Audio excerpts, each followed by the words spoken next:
Microsoft Teams offers several rules for online class sessions and meetings.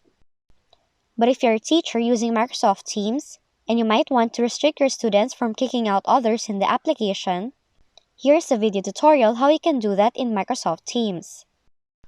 So the first thing you have to do is launch Microsoft Teams on your device and join the meeting you have set up, or you can also create a new meeting.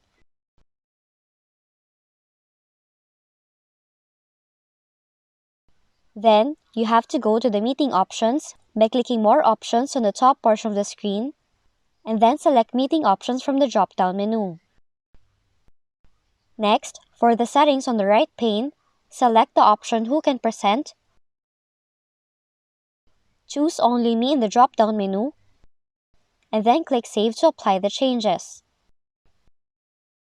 Now what this will do is all the other meeting participants will be automatically designated as an attendee, and they will no longer be able to kick other participants in the meeting. If you found this video helpful, kindly like and subscribe. You may also click and turn on the notification bell so you can be notified from whenever we release new videos.